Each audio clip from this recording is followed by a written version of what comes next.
Alam mong hindi ko galing maglaro, bata. At batid mo kung bakit ko ginawa ang bagay na ito. Dahil hindi mo gusto ang Maynila at gusto mo bumalik dito, no? Kung sana'y pinabalik mo na kagad ako, hindi na sana nadamay ang pinsan mo. Pwes, hindi mo dapat pinakain sa kanya yung mutya na yun, no? Wala na tayong magagawa. Ganyan kababa ang tingin mo sa pagkakaibigan natin? Nakakababa! Hindi ko nais magyabang, pero hindi hamak na mas nais ko ang katawan ng bangkay. Kasi wala pa ako dito noon, Jason. Ngayong nandito na ako, sisiguruhin kong hindi ka kailanman mananalo.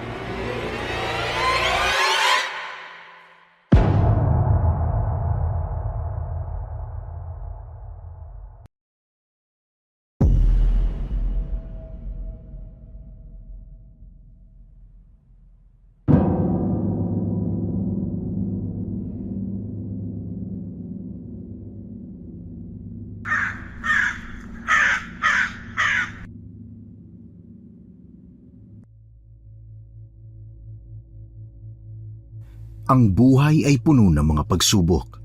Marami tayong mga problema na kailangan nating lutasin. Ang sabi ng iba, pare-pareho lang daw ang problema kinakaharap ng tao. Pero ang totoo, hindi ako naniniwala doon. Bakit kamo? Dahil talaga namang kakaiba ang problema ko. Meron ba kayong kilala na kagaya kong nakakain ng kakaibang bawang? Mutya raw ang tawag doon. At nalaman ko lang sa lola ko nang umuwi kami ng pinsan ko sa probinsya. Ibang-iba talaga ang problemang hatid ng mutyang yun sa akin. Mula nang makain ko yun, kung ano-ano na ang naganap. Kaya naman, Your Honors, sana hayaan niyong ikwento ko ang kakaiba kong karanasan sa probinsya. Itago niyo na lang po ako sa pangalang Melay. Pero bago ko ituloy ang kwento, palambing naman ako, Your Honors, so subscribe naman kayo sa channel nating Ang Hukom. Tapos i-like nyo sana itong video na to at i-share na rin sa mga kaibigan o mga mahal nyo sa buhay. Napakalaking tulong po nun sa channel na to para patuloy ako makapagkwento sa inyong lahat. Maraming salamat ha. Love you guys. Sige po, naiintindihan ko po. Maraming salamat. Oh, Melay! Anong nangyari sa'yo? At paano yung festlock mo na daig pa ng pinagbagsakan ng naglalakihang Jervalux? Wala na akong trabaho. Ha? Kalerky ha? Ano bang happening sa'yo?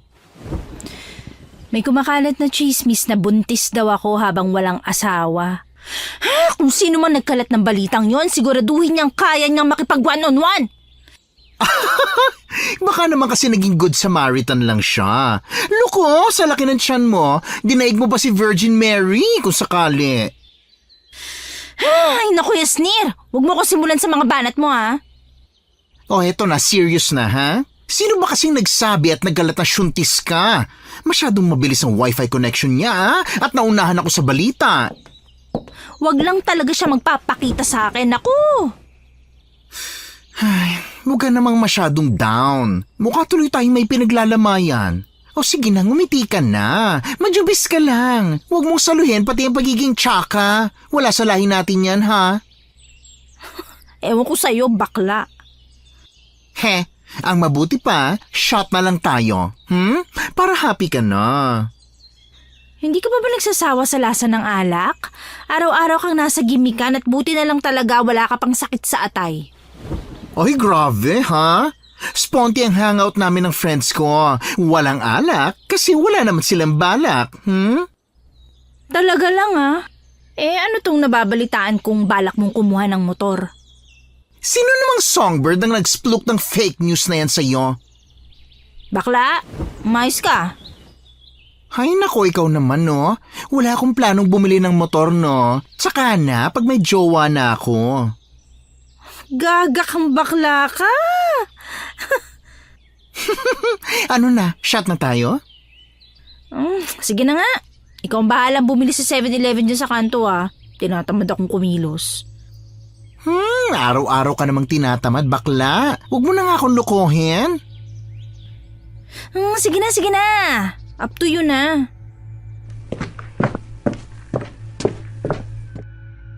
Hukom, Your Honors, Naiiling na lang talaga ako habang pinapanood ang masayang paglabas ni Esnir sa studio-type apartment na nirerentahan namin. Sa katunayan, ako lang naman talaga nagre-renta roon dahil halos magsasampung taon na rin ako dito sa syudad.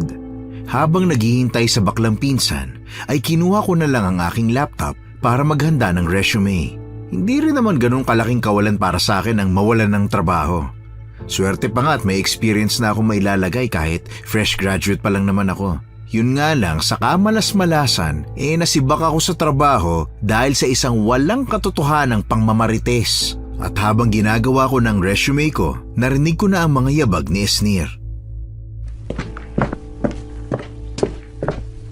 Oh, ba't ganyan ka makatingin? Binabash mo na naman ako sa isip mo, no? Ano, tumawa lang? Ikaw na agad ang naiisip? Feeling main character ang atake mo, bakla. Aba syempre, sa puritang quality ng life mo ngayon, I'm sure ako lang ang magpapasaya sa'yo, no? Sige, bakla, idiin mo pa. Che, alam ko namang feeling inferior ka sa ganda ko.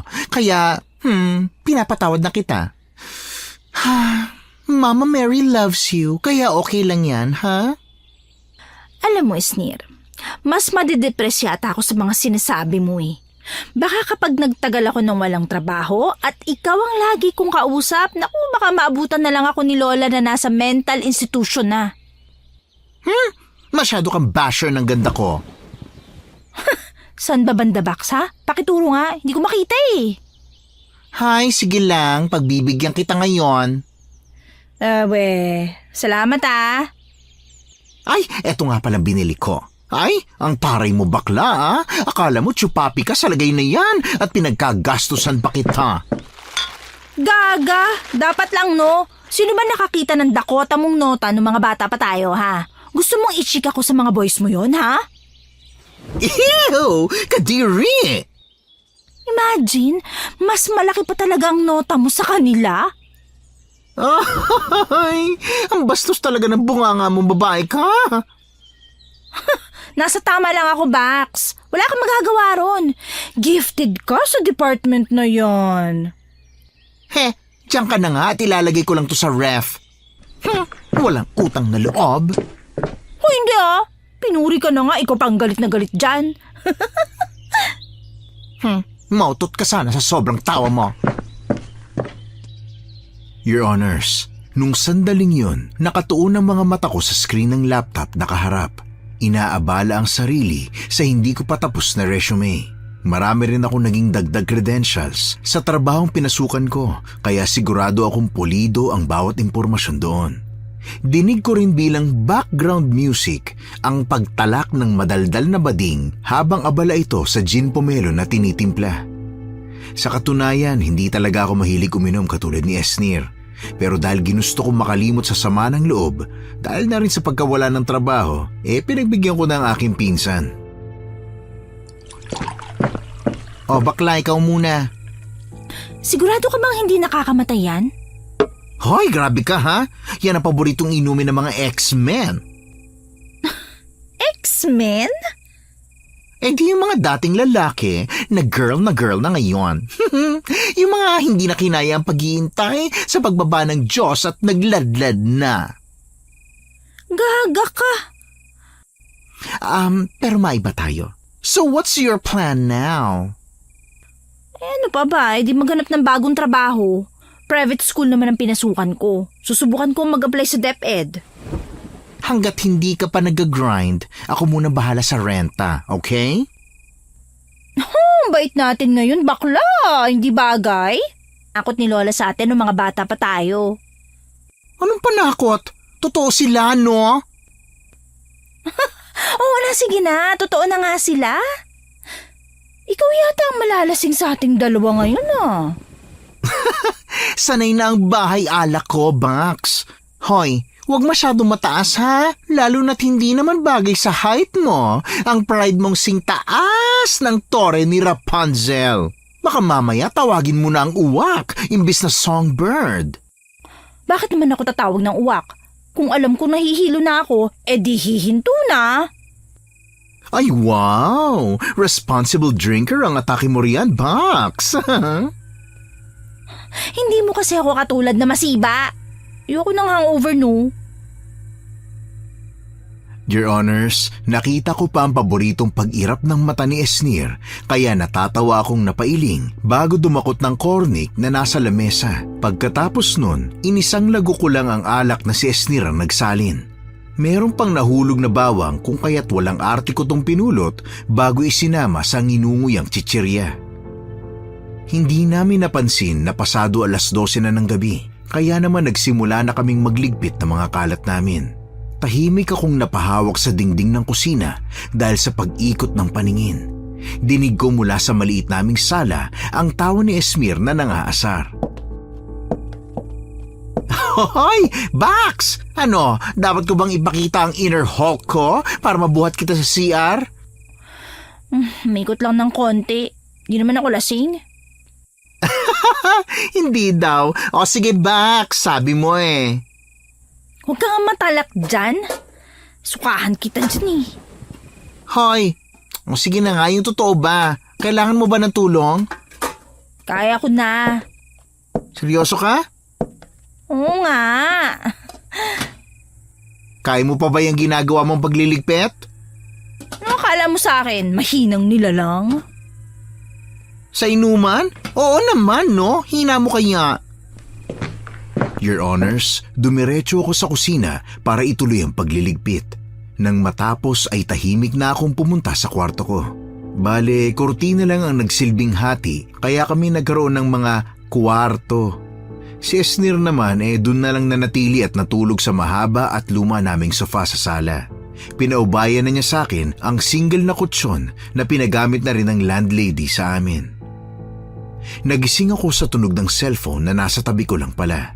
Pikit mata kong sinagot ang tawag bago bahagyang napahikab dahil hindi pa sapat ang tulog. Agad nanlaki ang mga mata ko nang magsalita ang kaibigang nasa linya at sinabing available sila sa araw na yon para sa interview. Kulang na lang ay liparin ko ang palabas ng kwarto. Puno ng kalituhan akong pinapanood ng pinsan ko habang nakataas ang mga paa sa dining table habang hawak ang mug na kape ang laman. Ilang linggo na rin akong tengga sa bahay at mukha lang ng baklang pinsan ang nakikita ko habang lumilipas ang araw. Your Honors, mukha ngang magkakatotoo ang sinabi kong mababaliw ako kung si Esnir ang palagi kong kasama. Hoy Bax! Bakit parang may tinatakbuhan ka na naman? Napano ka? Trabaho! Tinawagan ako for interview. Ay, kumalma ka nga. Ay, para kang syunga. Paano hindi ako may excite? Ilang linggo ko nang nakikita ang mukha mo, no? Nakakaumay na. Ay, grabe! Pasalamat ka't nakikita mo ang kagandahan ng Diyosang to araw-araw, no? Ewan ko sa'yo. Ano palang almusal?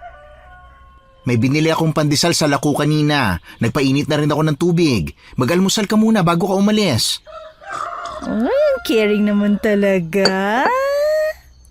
Aba, swerte mo, no? At naka-premium subscription ka sa alagang Esnir.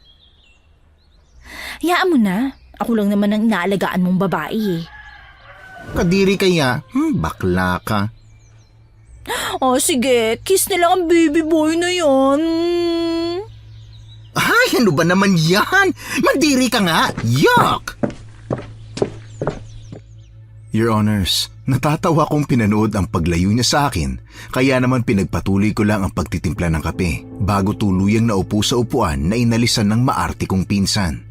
Puno ng pagmamadali ang aking kilos. Takot sa mahabang pila na pwede kong abutan sa job interview, kaya wala pang 10 minuto ay natapos ko na ang almusal, kaya naman halos liparin ko na ang banyo para tuluyan akong makaligo.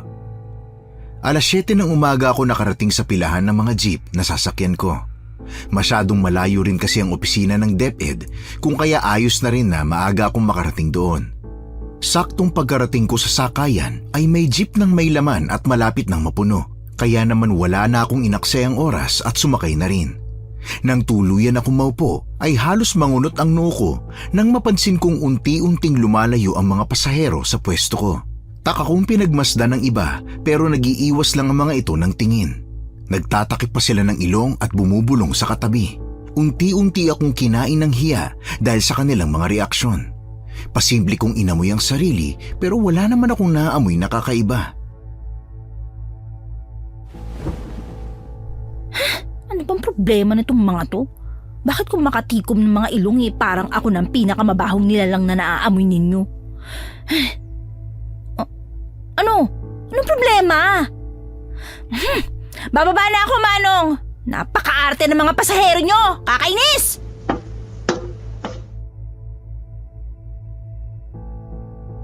Your Honors, gusto ko talagang magbitaw ng maraming masasamang salita, lalo na at habang humahakbang palabas ng jeep ay tinatakluban talaga ng mga nadadaanan ko ang kanilang mga ilong. Kahit na nakakasama ng loob, ay dinedma ko na lang ang mga matang puno ng panghuhusga habang naglalakad ako. Pasalamat talaga sila, mahal sila ni Lord at may job interview ako ngayon. Dahil kung hindi, baka katakot-takot na away ang sinimulan ko. Ano ba talaga nangyayari sa mga to? Bakit parang nakakita ng multong may body odor? Kakaloka. Ligo naman ako. Ginamit ko pa nga yung safeguard na pink na bagong bili sa tindahan ni Aling Mirna ng 2 beses. Tapos ngayon parang akong pinakamabahong nilalang na nakasalubong nila ngayong araw. Ito ba talaga ang itsura ng mabaho? Ay, lilis-lilis ko kaya. Planchado pa ang damit ko. Ay, naku Ewa, nakakainis. Kung di lang talaga ako nag-a-apply sa DepEd, naku makikipag-away na ako eh. Ay, pero kailangan kumalma tayo, girl. Professional dapat tayo ngayon, Melay. Tuluyan ako nakarating at mabilis na nakapasok ng opisina. Yung nasa unahang aplikante ay napalingon sa akin nung makalapit ako, bago tinakpan ang kanyang ilong. Kahit kating-kati na akong pagtaasan ng kilay ang mga tao sa paligid ko doon dahil nagsisimula ng magtunog parang mga bangaw ang kanilang bulungan, ay hindi ko na lang ginawa. Itinuon ko na lang ang mga mata sa hawak-hawak na requirements at nag-practice na lang ng paraan ng pagsagot sa interview kahit na ramdam kong pinag-uusapan ako ng mga nasa unahan. Your Honors, hindi ko talaga maintindihan ang araw na to. Maayos akong naligo para maging presentable pero kung makatingin naman sila daig ko pang hindi naligo ng 1 taon na para bang krimen ang ginawa ko at nakakaperwisyo ko sa maraming tao. Latang-lata ako nang umuwi ako sa bahay. Naabutan ko pa nga yung marahang paggiling ng baklang pinsan habang hawak-hawak ang walis tambo at bumibirit. Nang mapansin ang pagdating ko, mabilis niyang pinatay ang Spotify na hindi naman naka-premium at nakangiting lumapit sa akin. Uy, mabaho ba ako? Ha? Amuyin mo nga ako, bakla. Ay, ano ba naman yan, Mels? Ano bang nangyayari sa'yo? Wala. Tatawagan daw ako pero sa paraan ng interview kanina, hindi na ako umaasa. Ha? Ano bang meron? Ayun nga, sa jeep pa lang halos mapaaway na ako dahil sa bulungan at usapan. Yung totoo, Bax. Ano? Mabaho ba talaga ako? Ang totoo? Oo. Ano? Pero di ba nakita mo namang naligo ako? Melay, hindi ko rin alam, okay? Pero kasi, huwag kang ma-offend ha. Amoy bawang ka kasi. Amoy na amoy talaga yung bawang, Mars. Diyos ko. Eh bakit hindi mo sinabi agad? Nakakahiya. Akala ko pa naman puro lang sila judgmental, bakla. Nag-alangan kasi ako. Baka ma-offend ka. Ngayon ka pa talaga nag-alangan? Sinasabi mo naman ang mga dapat mong sabihin sa akin ah. Siyempre, iba na to, no? Ano kay questioning ko yung hygiene mo, eh? Alam ko namang sensitive ka sa ganun, di ba? Paano na to ngayon? Sana pala nagpalamo na lang ako sa lupa kanina. Your Honors, gustong-gusto kong sabunutan ang sarili ko. Pinilit kong amuyin pero hindi ko alam kung bakit wala naman akong nahaamoy na kakaiba. Napakamot ako sa batok, padabog na tumayo mula sa pagkakaupo at dumiretso sa CR para maglinis ng katawan. Kulang na lang ipangligo ko yung isang bote ng body wash ni Esnir para lang matanggal ang anumang sumpang amoy sa akin. Hindi ko na inabalang sarili na magbihis. Habang nakasuot lang ng tapis ay walang seremonya akong lumapit kay Esnir.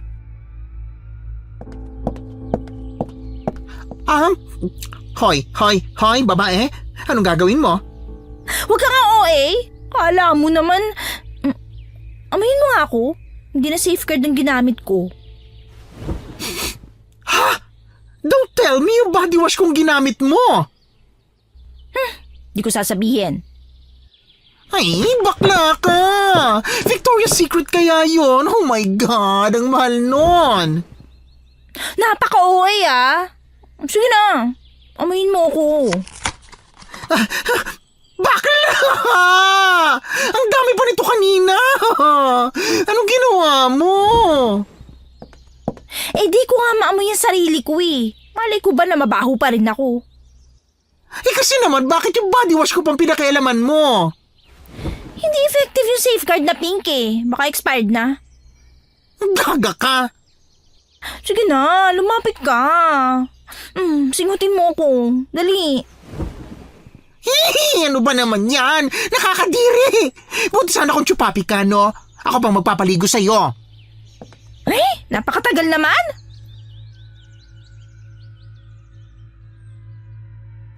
Your Honors, bakas ang inis sa mukha ng pinsan ko na halos magpatawa sa akin nang tuluyan itong makalapit.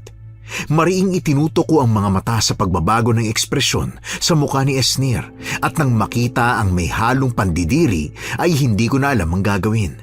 Base sa naging kibot ng mukha nito ay alam ko na ang sagot. Hindi nawala ang amoy sa akin.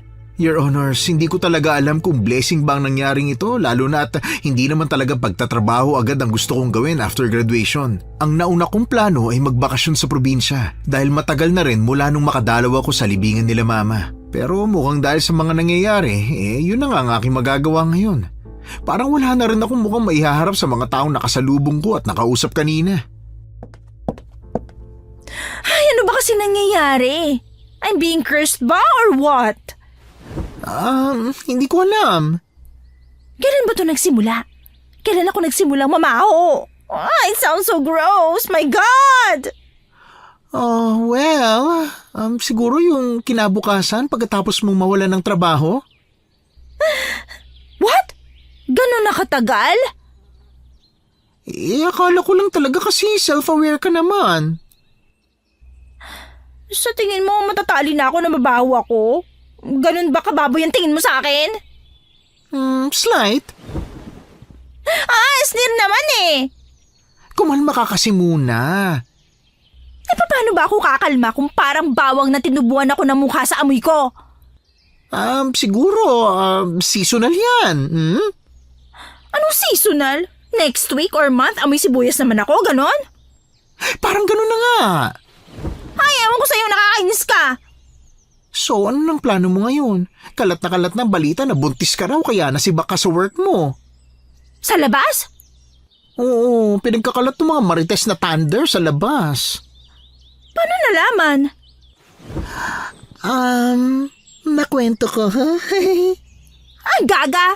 Nagulat pa naman ako na kumalat tapos ikaw palang source ng chismis. Sorry na, Box. Ay, ewan ko sa'yo, ang gulo-gulo mo. So, ano na nga ang plan mo? Fly-fly ka muna sa Balur?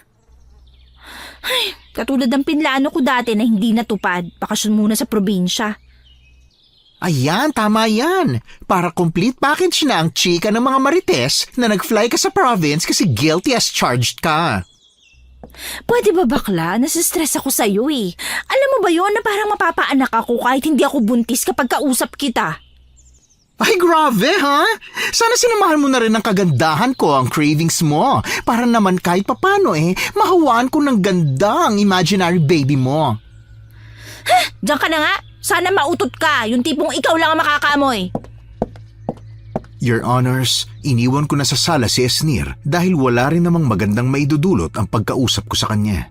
Mas lalo lang akong nababaon, hindi lang sa mga tanong, kundi pati na rin sa inis habang kausap siya. Nag-umpisa akong magayos ng mga damit. Nilabas ko ang camouflage na traveling bag at doon ko sinimulang ilagay ang mga damit. Nang tuluyang makalabas sa wala namang pintong kwarto, ay busy na ang bakla sa katetelebabad niya sa telepono. Tahawang malandi pa lang ng bakla ay alam ko ng one of his boys na naman yon.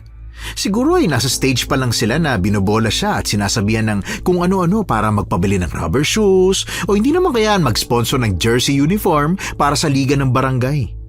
Naagaw ko naman ang atensyon ng umiirit sa kilig na bakla.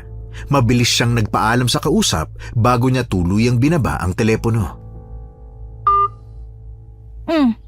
Bakit mo binaba?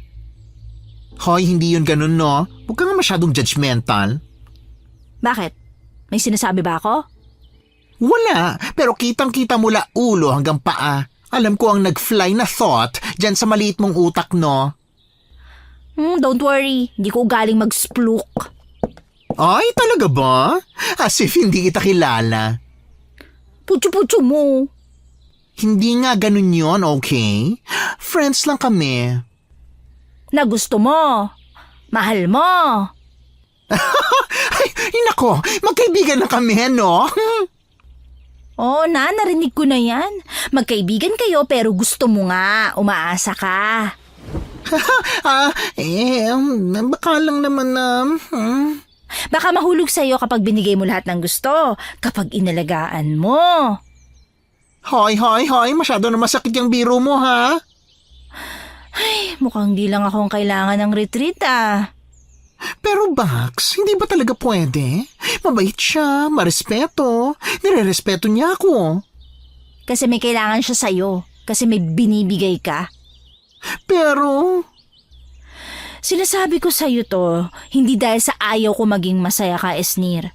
Gusto kong malaman mo kung ano talaga ang pinapasok mo. Ayoko lang na masaktan ka, kahit naman ganyan ka. Mahal kita eh. Na-touch naman ako. Gaga? Ano? Baka siya na lang tayo ha? Kila Lola, para naman makapag-isip-isip ka. O sige na, gora na ako with you sa baler ni Lola. Para naman makita rin ni Lola na girl ka na sa heart. Alam na ni Lola yarn. Nasabi na sa kanya ng twin kong fairy, no? Ay naku, puro ka talaga kalokohan. Kailan ba tayo magbababay dito? Gusto mo ba ngayon? I'm sure may biyahe pa, last trip. Ay, surprise natin si Lola! Baka atakihin yun sa gulat. Sus, hindi yun, no? Baka sa sobrang tuwa nun, magpahanda pa yun ng pang-fiesta, no? Nakikinita-kinita ko na. Your Honors, puno ng ligalig na tumayo si Esnir sa sofa na pinagpapasalamat ko. Sinundan ko si Esnir sa kwarto at abala na ito sa pag-iimpake ng damit niya gamit ang luggage niya na kulay neon pink. Muntik ko nang lokohin pero dahil nakakapagod na rin makipagtalo sa bakla ay pinilit ko na lang manahimik. Ilang oras din kaming nag-ayos ng gamit at ng sarili bago tuluyan natapos. Nagpaalam na rin kami sa landlady at tuwang-tuwa ito dahil sa pagbabakasyon na naisip namin. Mabait na landlady si Aling Mirna, Your Honors. Halos siya rin ang nagbibigay sa akin noon ng pagkain nung panahon na hindi pa ako natatanggap sa trabaho at umi-extra lang kung saan-saan. Akalain mo yun, no? Nagpadala pa talaga si Ate Mirna ng pasalubong. Matagal na rin daw kasing hindi tayo nakakauwi. Oo nga. Ilang taon na tayo hindi nakakauwi tapos umasa ka pa talaga ng pasalubong sa landlady mo, no? Nasaan ang hiya, bakla? Bibili rin naman ako sa terminal ng mga pasalubong eh. Hindi mo naman ako katulad na pabigat. Ay, nahiya naman ako sa iyo, no? Gaga! Ayoko lang mag-uwi ng depressed person sa probinsya, no? Ah, ano nga ulit yun? Teka ha? Kahit ganyan ka, mahal kita. Kadiri, bakla.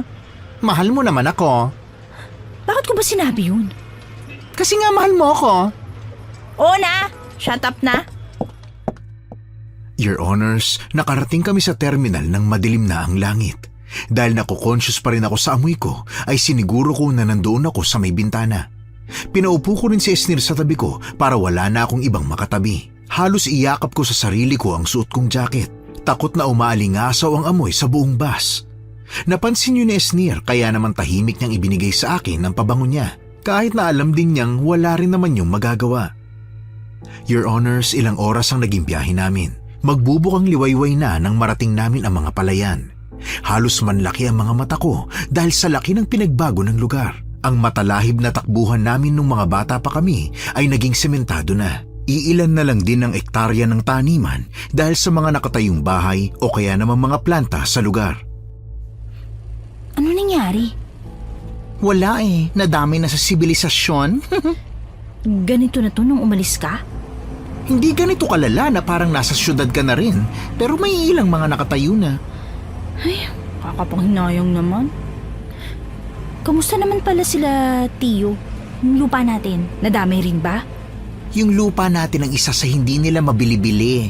Ayaw pumayag ni Lola. Palibhasa, nasa kanya rin ang pangalan at titulo, kaya hindi rin magawa ng paraan. Your Honors, ilang sandali pa ay tumigil na ang bus sa terminal.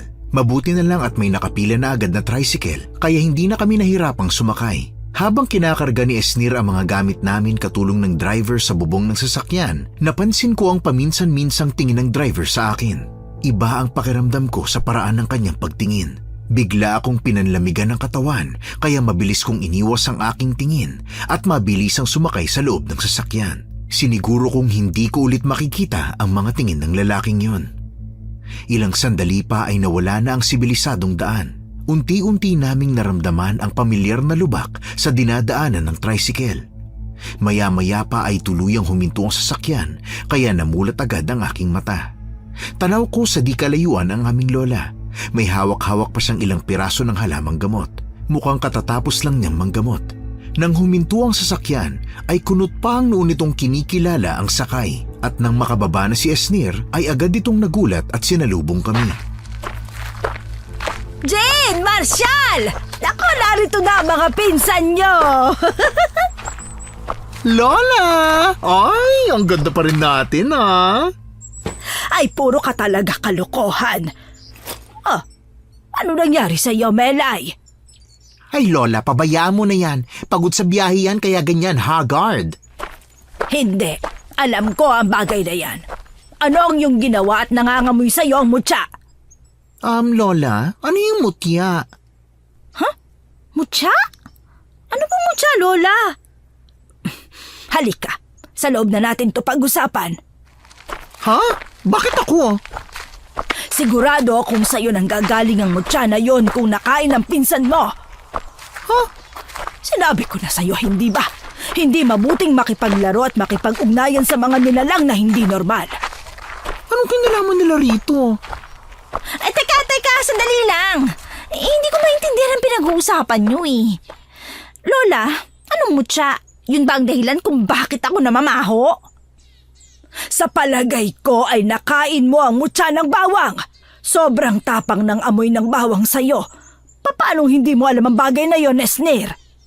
Sino ang nagbigay sa akin noon? Alam mong higit kung sino. Si Sigla? Sino si Sigla? Hello? May kausap ba ako dito? Esnir, ano ba? Kailangan mong kontrolin ang emosyon na meron ka, Apo. Kumalma ka. Lola, paano ako kakalma? Hindi ko nga maintindihan ng sarili ko tapos malalaman ko dahil lang yun sa isang mutya? Hindi dapat nilalang o minamaliit ang mutya. Lalo pa ang mutya na kagaya ng nalunok mo. Po? Maaaring makatulong ang mutya sa pagpatay sa mga alagad ng dilim. Ano to, Lola? Superhero movie? Ako yung bida tapos ako yung sasalba sa buong mundo, ha? Ay, bihira naman, no? Bax, huwag mong pagsalitaan ng ganyan si Lola. Ito ay hindi kwentong bayan. Kailangan mong matutunan kung papaano kontrolin ang kapangyarihan ng mutya na nasa katawan mo. Kung hindi mo nais na mamatay at mapahamak. Ay, ewan ko, Lola. Okay lang po ba kayo, ha? Maayos lang ang Lola natin. Wala siyang sakit. Ano ba? Maaaring sa pisikal, lubha siyang malakas, oo. Pero ako ay hindi nababaliw. Malinaw ang aking pag-iisip. Hindi ko po gusto ang pagtatanong, Lola, pero hindi nga ako nababaliw. Bax, makinig ka na lang. Ano pong gagawin ko? Hasain ang pagpapakalma. Ang bawat sayaw ng iyong emosyon ang magiging tulay ng paglabas ng kapangyarihan ng mutya na nasa iyong katawan. Kailangan ko lang pong kontrolin ang emosyon ko? Hindi natatapos yun doon, Melay. Kung ganun, ano pa po? Matapos mong matutunang kontrolin ang iyong emosyon, ay kailangan mo ring alamin ang limitasyon ng paggamit ng mutya. Nang sa gayon ay alam mo kung kailan ka titigil o kung kailan mo dapat gamitin o paulanin ang iyong nararamdaman. Pero Lola, ano pong ibig niyo sabihin sa mga nilalang ng dilim? Lumaki kang nakikita at nakikihalubilo sa mga engkantado. Hindi ka na rin dapat magulat kung totoo ang mga aswang. Aswang? Sandali Lola. Magbabakasyon lang po kami rito. Hindi ko gusto ang ganitong kabigat na tungkulin, no? Wala ka nang magagawa, Melay. Nang sandaling tumuntong ka sa lupa ng ating baryo, ay alam na nila ang iyong pagdating. Naamoy na nila ang bawang na nasa loob mo. Paano kung hindi ko kaya, Lola? Natatakot po ako. Kailangan mong lakasan ang iyong loob, Iha. Walang magagawa ang iyong takot. Sa oras na ikaw ay matakot, manghihina ang kapangyarihan ng mutya na sigurado akong gagamiting pagkakataon ng mga halimaw para umatake. Your Honors, tahimik kong nilibot ang aking paningin sa kwarto kung nasaan ako. Mabilis na tumulo ang aking mga luha nang maalala ang aking mga magulang. Ang bahay na tinutuluyan namin ay ang lumang bahay kung saan ako lumaki. Dahil ang aking ama ang bunsong anak ng aking lola ay doon na kami pinatira. Dahil yun ang dapat na ipapamana ng lola ko sa aking ama. At ang kwarto kung nasaan ako ngayon ay ang kwarto kung saan kami namamalagi noon. Yung panahon na buhay pa ang aking mga magulang. Ano ba naman, girl? Ang drama mo. Ay, mabuti pa dalawin ko na lang sila mamaya. Tutal, ang tagal ko na rin namang hindi nakakabisita. Your Honors, naputol lang ang aking pagdadrama nang may kumatok sa pintuan ko bago ito tuluyang nagbukas. Nandun sa labas ang pinsan kong hindi maintindihan kung papasok ba o hindi, pero sa huli ay suminghap siya bago pumasok sa pinto. Bax, sorry na ha. Hindi ko talaga alam na ganito ang mangyayari. Hindi ako sanay sa ganyan mo. Okay lang, di mo naman kasalanan eh. Hindi, kasalanan ko talaga. Hindi ko naman alam na paglalaroan ako ng maliit na duwending yun. Kaibigan mo siya, di ba? Sinama mo sa Maynila? Oo, kaya nga nakakalurky na ginawa niya ang bagay na ito eh. Imagine, sinaksak niya patalikod ng Diyos ang nagdala sa kanya sa Maynila. Baka kasi pinagtripan mo rin, kaya ginantihan ka. Ay, aba, kahit na no, hindi siya dapat gumanti sa mas mahina. Halos mapatalon ako sa gulat nang may biglang liwanag na kumislap sa lamesa na nasa gilid ng kama. Nagningning ito ng ilang segundo bago tuluyang nagpakita ang isang maliit na nilalang. Mahaba ang balbas niya na kulay puti. Magkasalubong ang kanyang kilay na akala mo ay galit na galit. Maganda ang tahi ng damit na parang may tema na ng Pasko dahil sa kulay. Bumibida kasi ang berde at pula sa kasuotan niya. Masama ang tingin niya kay Esnir na hindi na nagulat sa pagpapakita ng maliit na nilalang at parang sanay na siya. Totoo ka? Mas nais mo bang gamitan pa kita ng aking kapangyarihan para lang maniwala ka? Ay, hindi ako makapaniwala. Akala ko si Snow White lang may kaibigan duwende. Di hamak na pelikulang pambata ang iyong sinasambit, babae. Lubhang iba ang duwende sa palabas na yon kaysa sa totoong buhay. Teka, kilala mo si Snow White? Ako'y galing din sa syudad kaya alam ko ang iilang mga bagay na moderno. Hoy, anong ginagawa mo rito? Bakit ka nagpakita matapos mo akong paglaruan, ha? Alam mong hindi ko galing maglaro, bata. At batid mo kung bakit ko ginawa ang bagay na ito. Dahil hindi mo gusto ang Maynila at gusto mo bumalik dito, no? Kung sana'y pinabalik mo na kagad ako, hindi na sana nadamay ang pinsan mo. Pwes, hindi mo dapat pinakain sa kanya yung mutya na yun, no? Wala na tayong magagawa. Huwag na kayo magsisihan. Baka magkasamaan lang kayo ng loob. Pero kasalanan niya kung bakit ka nagkaganyan. Ayun, napahiya ka pa dahil sa mutya na yan. Wala na tayong magagawa kung hindi tanggapin, bakla. Huwag kang mag-alala, Melay. Ikaw ay aking gagabayan bilang pagbawi sa aking pagkakamali. Maraming salamat kung ganon. Your Honors, alam ko na hindi basta-basta ang aking pinasok. Pero dahil narito na ay wala na rin naman akong magagawa. Hindi ko na magagawang tumakbo pa kaya mas mabuting yakapin ko na lang para sa baryo kung saan ako lumaki. Pasado 12:00 na ng tanghali nang lumabas ako ng kwarto. Nakahanda na ang tanghalian at nakaupo na rin sa may lamesa si Lola. Tahimik akong lumapit at naupo sa tabi niya. Ganon din ang ginawa ni Esnir. Lola, nasan po sila Jean? Bakit hindi pa sumabay sa atin sa pagkain? Nakauwi na sa kanila at may pasok pa ang dalawang yun sa eskwela. Ganun po ba? Sayang naman. Bakit, Belay? May gusto ka bang puntahan? Gusto mo mamasyal? Hindi po. Bala ko lang po na dalawin ang puntod nila mama. Aba, at kailangan mo nga ng kasama, lalo pa't hindi natin alam ang makakasalubong mo sa daan. Si Lola naman, tinakot pa ako. Nagsasabi lang naman ako ng totoo. Delikado ang panahon ngayon. Hindi mo alam kung halimaw na ba ang kaharap mo o hindi. Bueno, Esnir. Alam kong alam mo pa ang daan. Ang mabuti pa, samahan mo ang pinsan mo nang makapagtirik na rin ang kandila sa dalawang yon. Sige po, Lola. Matapos mananghalian ay pareho na kaming naghanda ni Esnir. Dahil hindi naman kalakihan ang aming baryo, mabilis naming narating ang sementeryo kung saan nakalibing ang aking mga magulang. Ilang minuto lang ang lumipas bago namin narating ang puntod nila mama. Ang balita ko ay nagbabayad ang aking lola para sa lingguhang paglilinis ng nicho, kaya hindi na ako nagulat nang makitang maayos ang pagkakalatag ng permuda sa lupa at alaga rin sa pintura ang tayuan ng kandila. Marahan kong hinaplos ang malinis na lapida na may pinagsamang pangalan ng aking mga magulang. Hi, Ma, Pa. Kumusta na kayo dyan? Pasensya na, working era ng anak nyo nang nakaraan kaya matagal lang di nakadalaw. Teacher na ako. Nakapagturo na rin ako kaso ayun, mabilis ding nasibak. Paano naman po? Sa sobrang daming credentials ng anak nyo, ayun, nalunod sa inggit ang mga workmates niya, kaya nagsplok ng fake news na buntis raw at hindi pa nanagutan. Puro ka talaga kalokohan, bakla. Nako, alam ko yung ganyan mga ngiti mo. Paalisin mo ako para makaiyak ka, no? Ay my God, Melay. Ilang taon mo na akong pinsan at bestie, pero hindi ka pa rin nakikinig sa akin. Gaga ka! Sino bang may sabing iiyak ako?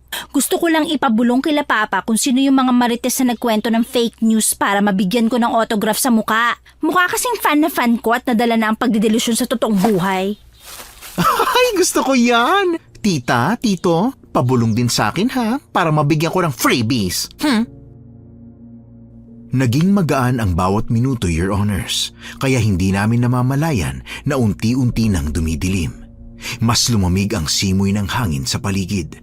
Kahit na pribado ang libingan, ay may mga kakulangan pa rin ito kagaya ng pailaw. Nangunot ang aking noo nang may maaninag na mga anino sa hindi kalayuan. Abala pa rin sa pakikipagbiruan si Esnir sa aking mga magulang, kaya naman kailangan ko pa siyang kalabitin para mapalingon sa akin. Ano ba yon? Kinakwento ko pa kila tita ang mga katangahan adventures mo sa Maynila eh. Nakita mo ba yun? Ha? Ang alin? Yung mga tao rin sa kabilang street. Baka naman dumadalaw lang. Hindi. Parang iba ang pakiramdam ko eh. Ano? Masyado mo namang sineseryosong sinabi ni Lola. Ano ka ba? Seryoso ako, bakla. Iba ang pakiramdam ko. Sige na siya. Puntahan na natin. Hindi ako nagbibiro. Oo nga, kaya nga sisilipin natin, di ba? Your Honors, naunang naglakad si Esnir papunta sa kabilang dako ng sementeryo habang tahimik ko lang siyang sinusundan. Hindi ko maintindihan kung bakit kakaiba ang tibok ng dibdib ko nung mga oras na yon. Habang tinatahak namin ang madilim na libingan, ay halos liparin na ako sa takot nang makita sa wakas ang hinahanap na kakaiba. Mariin ako napahawak kay Esnir. Hindi ko maalis ang mga mata ko sa mga halimaw na tuwang-tuwa sa pagkain ng kalilibing lang na bangkay. Pero bago pa nila kami mahuli ay mabilis kong nahawakan ang braso ng aking pinsan at saka sabay naming tinakbo ang palabas ng sementeryo. Dahil sa bilis ng aming pagtakbo na daig pa ang paghabol ng kabayo, ay wala pang 5 minuto narating na namin ang labasan. Ilang sandali kaming nanatili doon, tulala at takot habang pinipilit na ialis sa isip ang nakitang mga nilalang kani-kanina lang. Dahil sa aming nasaksihan ay kapwa kami hindi nakatulog ni Esnir. Nagulat ako kanina nang kumatok ito sa aking kwarto, kaya naman heto na kaming dalawa, tahimik at tulala pa rin habang nakaupo sa sahig. Tulog na si Lola, kaya malaya kaming nakakatambay rito kahit pasado 1:00 na ng madaling araw. Ano yun? Bakla, ano yun? Hindi ko alam. Baka panaginip lang. Prank, di ba? Ano? Hindi ba weird na pareho tayo ng napanaginipan? Malay ko ba kung ano yun? Hindi ko alam eh. Kalilibing lang ng bangkay. Nakita mo yun? Nandun pa yung mga fresh na bulaklak sa harap ng nicho. Tapos... Aswang ba yun? Bakit patay ang kinakain nila? Wow ha? Anong gusto mo? Buhay. Kung buhay ang kinakain nila, malamang tayo ang dead meat ngayon. Kala ko kasi hindi ba kalimitang buhay na tao ang gusto nila? Yung may dugo at laman? Gaga ka? Pasalamat na lang tayo, hindi living people ang diet nila. Kung hindi, yari na tayo. Yun ba sinasabi ni Lola na kailangan kong labanan? Kaya mo ba yung mga halimaw na yon? Nakakatakot sila at nakakakilabot. Tusing napatay na ang kinakain nila. Kailangan kong kumpirmahin kay Lola bukas kung anong klaseng halimaw yun at kung paano mapapahinto. Sigurado ka ba talaga? Sa libingan kung saan nakalibing sila mama at papa sila umaatake. Hindi ko nahihintayin ng mga magulang ko na ang kainin nila bago ako kumilos. Naku, wag naman sana. Kawawa naman sila tito at tita kapag ginawa pa silang double dead. Botcha naman oh. Yun ang hindi ko hahayaang mangyari. Your Honors, kahit na dapat ay tulog pa rin ako nung mga oras na tumilaok ang mga manok, ay dali-dali na akong bumangon. Sigurado akong gising na rin si Lola Rosario sa mga oras na yon. Mabilis kong inayos ang aking pinaghigaan bago ang aking sarili, saka ako napagpasyang lumabas na ng kwarto. Dinig ko mula sa aking kinatatayuan ang tunog ng walis tingting sa bakuran. Yun na rin kasi ang nagsisilbing exercise ng matanda bago pa man kami umalis noon. Ilang sandali pa ay bumukas na ang pinto ng kwarto kung saan natulog si Esnir at katulad ko ay parang hindi naging maayos ang tulog niya. Tulala siya habang sinasara ang pinto ng kwarto niya. Nang makita ako ay mabilis siyang humakbang papalapit sa akin. Oh, ano? Nakausap mo na si Lola? Hindi pa. Maya-maya na pagpasok niya rito sa bahay. Ay bakla, hindi pa rin ako makapaniwala sa nakita ko. Anong akala mo sa akin? Naniniwala na sa nakita ko? 10 taon ako sa Maynila, no? Na puro modern doon. Ang paniniwala nga sa albularyo o faith healers, isang malaking kalokohan. Oh, gising na pala kayo. Mabuti naman ba ang naging tulog niyo? O ano, namahay ba kayo kaya hindi naging mabuti ang pagtulog ninyo? Kasi Lola, May problema ba? Ramdam kong may bumabagabag sa inyong dalawa. Ano ba yon? Lola, kahapon po kasi nung dumalo kami sa sementeryo, O ano nangyari? napasarap ang pakikipag-usap namin kila Papa kaya hindi naman katakataka na inabot kami ng dilim. Ay nako iha, diretsuhin mo na ako. Ano ang iyong nakita? Lola, mga halimaw na kinakain yung kalilibing lang na bangkay. Yun ba yung gusto mong labanan ko gamit ang kapangyarihan ng mutya? Kung gayon, ay nakita nila kayo. ay hindi po. Nakita kasi sila ni Melay, kaya naman nag-follow the leader ang atake ng maganda niyong apo. Ako yon. Doon namin nakita yung dalawang monsters na sarap sa pagkain nila, Lola. Ay, parang ginawa nilang buffet yung katawan ng patay na lalaki. Ay nako, sana matahimik kahit papano yung spirit niya. Hindi ko akalain na ganun na ang kanilang gawain para makakain. Alam niyo po kung anong klaseng halimaw ang mga yon? Paano sila matatalo? Anong mga kahinaan nila?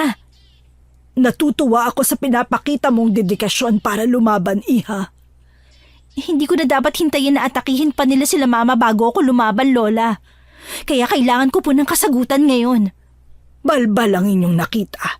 Isang uri ng aswang na nasisiyahan sa pagkain ng karne ng mga patay na tao. Kung ganun po, maraming uri ang mga halimaw na yon. Isang lahi lang ang balbal sa libu-libong lahi ng mga halimaw. Ngunit dahil sa kanilang mga nais-biktimahin, pinamumugaran ng takot at kilabot ang mga taong nakakarinig ng tungkol sa kanila. Ay grabe ha, hindi ko in-expect na makakarinig ang beauty ko ng story tungkol sa mga people na ayaw ng fresh meat. Kalimitan silang may matatalas ng ngipin at mahahaba saka matitibay na kuko na ginagamit nila sa paghukay sa kanilang biktima. Ang ibang mas mataas na klase ay kayang pahabain ng dila para manakaw ang katawan. Sa sementeryo po talaga sila kumukuha ng pagkain? Maging sa mga burol. Kaya nga may paniniwala na hindi maaaring iwan ang bangkay dahil baka matangay ng balbal. Malalakas ang pangamoy nila sa mga patay. Ang matataas na uri ng kanilang lahi ay kayang malaman na may sakit. Yun ang gagawin nilang pagkakataon para hintayin na mamatay ang taong kanilang binabantayan. Daig pa pala mga marites sa Maynila, bakla. Pero sila siguradong diagnosis. Kung kukuha sila ng bangkay sa lamay, paano hindi malalaman ng pamilya nawawala na ang katawan ng pinaglalamayan? Ginagamit nila ang kanilang mahahabang kuko para kumuha ng katawan ng puno ng saging para ipamalit sa katawan. Ginagamitan nila yon ng mahika kung kaya hindi malalaman ng pamilya na hindi na yon ang katawan ng mahal nila sa buhay hanggang sa mailibing na ang mga ito. Your Honors, nakaramdam ako ng awa para sa pamilya ng biktima. Ni hindi nila alam na ang kanilang pinagluluksaan ay pawang puno na lang ng saging at ang kanilang totoong mahal sa buhay ay nilapastangan na ng mga halimaw. Mas nabuhay ang kagustuhan kong tumulong. Hindi dahil gusto kong maging bayani, kundi dahil ayoko nang masaksihan ang nakita ko kagabi. Naputol ang aming usapan nang may biglang kumatok sa pinto. Agad kaming napalingon doon. Oh, iho! Jason, napadalaw ka. Nabalitaan ko po kasi na nakauwi na raw si Melay. Bibisita lang po sana. Ang mabuti pa kumain ka muna. Mukhang pumulas ka pa para makarating dito ng maaga. Ay, hindi na po. Nakakain na po ako sa amin. Ay, taray mo bakla ha? Kahit balyena na yan, likeable pa rin. Manahimik ka nga, nakakahiya. Grabe ka naman, Esnir. Kahit naman malusog si Melay, maganda pa rin yan. Oo na, kahit naman anong sabihin ko, hahanap ka ng lusot para maging pogi sa mata ng pinsan kong yan. Pasensya na. Ganun talaga ang bunganga ng baklang yan eh. Excuse me no, hindi ako bakla. Ako ay isang diyosa. Puro ka talaga kalukuhan. Ay, kinakausap ba kita? Ikaw naman galit ka pa rin ba dahil bigla kaming lumipat sa kabilang baryo? Ha? Talaga? Malis ka na nga, tapos iniwan pa ako ng isa dyan. O di loneliness ang beauty ko, depressed na person dahil mag-isa. Uy, alam mo namang wala rin akong choice. Nabenta na ang lupa namin kasama ang bahay. Kaya wala na rin akong choice kundi sumama. Bakla ano ba, umahis ka nga, nakakahiya. Gaga, hindi naman ako mababaw para magalit ng ganong katagal. Naiintindihan ko, Jason. Pero hindi ibig sabihin nun, gusto na ulit kita para sa pinsan ko, ha? Gaga ka, manahimik ka nga dyan. Ilang araw na ang nakakalipas ay mas sumaya ang pananatili ko sa baryo. Para kaming bumalik sa pagkabata dahil ang mga kasakasama ko sa takbuhan noon ay kasama ko na ulit ngayon. Simula kasi nang bumisita si Jason sa bahay ay halos araw-araw na rin siyang napapadaan doon. Alam niyo, Your Honors, alam naman din niya na hindi ako handa sa kahit na ano, kaya nananatili lang siya sa linya ng pagiging isang kaibigan. Tahimik kaming dalawa ni Jason sa ilalim ng puno ng mangga habang busy siya sa pagtatalop ng mga mangga na kinuha namin sa kanya. Natanaw ko ang malandi at may pitik na takbo ni Esnir habang lumalapit sa amin. Sabay pa kaming natawa ni Jason sa nakita. Hingal na hingal tumigil ang bakla nang makalapit sa amin. Bakit parang nakakita ka ng multo dyan? May chika. Chismis na naman pala. Ay, chismis na lang talagang bumubuhay sa dugo mo, no? Hoy, anong akala mo sa akin, chismosa? Katulad ng mga marites sa Maynila? Hindi pa ba? Curious lang ako sa nangyayari sa paligid ko, no? Oo na, sige na, Bax. Totoo nga. May sinabi ba kaming hindi totoo? Ano ba yung chika na sinasabi mo? Ay, guys, patay na si Mang Silio kanina lang. Ang sabi, inatake raw sa puso. Ha? Hindi ba malakas pa siya? Nakausap mo pa nga siya kagabi, hindi ba? Kaya nga, iniisip ko pa lang na ako yung huling nakausap niya bago siya nategi boom-boom. Kinikilabutan tuloy ako. Gaga ka. Pero totoong malakas pa siya. Alam nyo, hindi naman lahat ng akala nyong malakas at masigla malusog talaga. Well, tama ka naman. Pero di ba dapat kumausap muna siya ng member of the family kung balak na niya mag-evict sa katawan niya? Ang ending tuloy, ako ang huling talk niya bago siya mag-dead. Say. Hayaan na nga, wala na rin naman tayong magagawa dahil patay na. Sa bagay. Nandiyan na ba ang katawan? Wala pa. Ha? Paano mo naman nalaman? Sabay nga lang nating nalaman na patay na si Mang Silo. Nahulaan ko lang. Wala pa nga. Kadadala lang sa morgue eh. Pero nandun na sila kapitan para magtayo ng mga tent para sa mga makikiramay. Pumunta na lang kayo ron para makatulong. Ay, true ka dyan, bakla. Nandun na rin ang mga baklitang maiingay eh. Nagsisimula na magbingo. Tahimik kaming tumayo bago pinagpaga ng damit na may dumikit na kaunting mga damo. Naging abala kami sa pag-aayos pero natigil din nang hindi man lang gumalaw sa kinatatayuan si Jason. Walang kibo itong pinapanood lang kami kaya naman hinila na ni Esnir ang kamay niya at wala nang nagawa ang lalaki kung hindi ang mapasunod. Dahil hindi naman kalakihan ang baryo, madali naming narating ang bahay nila Mang Silyo. Marami ng tao katulad ng inaasahan namin. Saglit lang kami roon dahil may kailangang gawin si Jason. Bigla nang naging tawag ng tatay nito kaya naman tahimik na lang din kaming umuwi. Naabutan namin ang Lola Rosario na nagbibihis. Mukhang ngayon lang niya nabalitaan ang nangyari sa matanda. Lola, Oh, dariyan na pala kayo.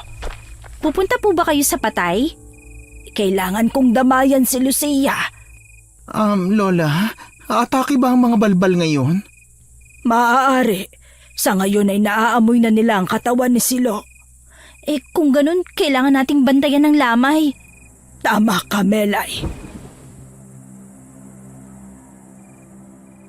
Your Honors, nang marinig namin na dumating na ang katawan ng matandang lalaki, ay sabay-sabay na kaming lumabas ng bahay para mapuntahan ang bahay nila Mang Silyo. Ganun pa rin ang ayos ng mga naglalamay. Mas nadagdagan pa dahil dumating na ang patay. Iniwang kami ni Lola Rosario sa labas dahil dumiretso ito sa loob ng bahay habang unti-unti na namin ginagala ang mga mata namin, naghahanap ng kakaibang kilos. Hoy, Bax, sigurado ba yung pag-attack ngayon? Hindi tayo sigurado, pero kailangan nating mag-ingat. Paano kung hindi sila umatake? Di mas mabuti. Sayang ang effort natin kung ganun. Gusto mo ba talaga may umatake ngayon, ha? Gaga, hindi no? Manahimik ka na nga dyan. Pakiramdaman mong paligid. Ay, sandali lang bakla. Iihi lang ako anywhere, ha? Your Honors, hindi na niya hinintay ang pagsagot ko. Mabilis siyang nagtatakbo sa madilim na parte para umihi. Nailing na lang ako dahil sa mabilis na pagkawala ng pinsan ko. Pinagpatuloy ko ang pagmamasid ng paligid. Kusang umarago ang kilay ko nang may mapansin sa madilim na parte ng lugar. Wala sa sarili akong tumayo. Dahan-dahang lumapit at nagtago. Siniguro ko na hindi ako makikita. Kusa akong nanigas nang makita si Jason na tahimik na nakikipag-usap sa isang lalaki. Bahagya itong napalingon sa pwesto ko kaya mabilis akong nagtago para hindi makita. Ako ang inyong sundin. Hindi ba sinabi ko na hintayin niyo ang aking utos bago kayo pumunta rito? Marami pang mga mata ang nagbabantay sa katawan. Hindi pa ito ang oras para kunin yun. Ay, bakla, nandiyan ka lang pala. Shh! Manahimik ka nga. Bakit ba? Bakit parang nakakita ka ng multo? Oh, Jason, nandiyan ka rin pala. Oo, may kinausap lang. Ayos ka lang ba, Melay? Medyo nahilo lang. Talaga? Una na kami, Jason, ha? Medyo masama ang pakiramdam ko, eh. Wait, hindi ba natin hihintayin si Lola? Hindi na. Malapit lang naman ang bahay. Madali lang sunduin. Ay, ewan ko sa'yo. Una na kami, Jason, ha, babush? Sige. Your Honors, pinilit kong iiwas ang paningin kay Jason. Dumadagundong ang dibdib ko sa kaba kahit pa humahakbang na kami palayo. Kulang na lang ay lumipad na ako sa mabilis na paghakbang para tuluyang makauwi. Ramdam ko ang pagtataka ni Esnir pero nanahimik lang siya. Marahil hinihintay na lang din ang pagsasalita ko, pero hinintay ko muna na makarating kami sa loob ng bahay. Hoy Bax, ano bang nangyayari sa'yo? Napansin ko pag-iwas mo kay Jason ha? Bakit? Imposible. Ha? Anong imposible? Si Jason, nakita ko kanina. Nakita ko rin siya kanina. Seryoso ako. Nakita ko siya kanina. May kausap. Ano ba naman yung chismis mo bakla? Putol-putol? Aba hindi ka pwedeng tagahatid ng umaatikabong chismis niyan. May kausap siya tungkol sa pagkuha ng bangkay kay Mang Silo. Ha? Bakit kukunin? Dinig ko. Para siyang pinuno na walang kinatatakutan kung magsalita. Baka... Huwag na nating pabanguhin, Esnir. Hindi na natin siya kilala. Hindi na siya si Jason na kaibigan natin. Your Honors, habang nag-uusap kami ni Esnir, mabilis na naagaw ng kumikinang na duwende ang aming mata. Takang tinitingnan ni Esnir ang duwende, pero nang makitang seryoso ang mga mata nito ay hindi na siya nagsalita. Sigla, anong ginagawa mo rito? Batid ko ang kapahamakan. Sumisingaw ang diwa ng bawang, kaya naman ako'y narito para tulungan kayo. Hoy ano, totoo ba yung nalaman ni Melay, si Jason? Hindi man kumakain ng buhay ang mga balbal, ngunit maaari pa rin nila kayong atakihin kung sakaling malaman nila na balak niyong mangyalam. Pero si Jason naman yun, kaibigan namin. Sa tingin mo ba ay kaibigan pa rin ang magiging tingin niya kung kayo ang magiging dahilan kung bakit siya magugutom, ha? Anong pwede namin gawin? Hindi pwedeng makuha ang bangkay ni Mang Silo. Masyado nang wasak si Aling Lucia para kunin pa ang asawa. Unahan sila sa pag-atake. Ubusin at sunugin ang lahi nila. Ha? Sigla, paano namin gagawin yon? Wala kaming powers like you, ha? Ay, ako'y masyadong naiinis sa matinis mong boses. Paano kami lulusob kung kaming dalawa lang? Isa pa, baka kapag iniwan natin si Lola dito, siya ang balikan ng mga halimaw. Huwag kang mag-alala. Alam ni Rosario ang kanyang gagawin. Yung tanong ko, paano nga kami susugod? Hindi naman namin alam kung saan ang kampo nila. Si Jason ang magdadala sa inyo ron. Ha? What do you mean? Ginagago mo ba kami, Sigla? Ang ibig lang niyang sabihin, si Jason ang susundan natin para makarating sa kanilang kuta. Then, kapag sinundan namin, magsusuicide mission kami, ganun. Bukod sa mutya ng bawang na nasa katawan mo, Melay, ay bibigyan ko kayo ng mga armas na pwedeng panlaban sa mga halimaw. Ay, taray naman pala. Kung ganon, may mga bagay pa kaming magagamit? Pinanood namin ang pagkumpas ng kamay ni Sigla kasabay ng pagningning ng hintuturo nito. Isang wasiwas ng kamay mula sa duwende ay lumabas ang isang luma at makalawang na espada at may maliit pang punyal na bahagyang kumikislap dahil sa bahid ng kapangyarihan ng duwende. Mabilis kong inabot ang punyal habang kinuha naman ni Esnir ang natirang espada. Bakas ang katanungan sa mukha niya. Grabe naman ang espadang to. Daig pa ang ginamit sa Jurassic Park. Hindi mo dapat maliitin ang espadang yan. Ay, sorry naman. Bakit? Magical ba ito? Dahil ginamit yan ng aming mga ninuno para sa pakikipaglaban noon sa mga aswang nagabunan. Sabi ko nga, shut up na ako, di ba? Pinlano namin ang buong paglalakbay. Ang dibdib ko ay nag-umpisang tumibok ng mabilis. Habang nagpaplano sa pag-atake, ay bumukas ang pinto bago bumungad si Lola.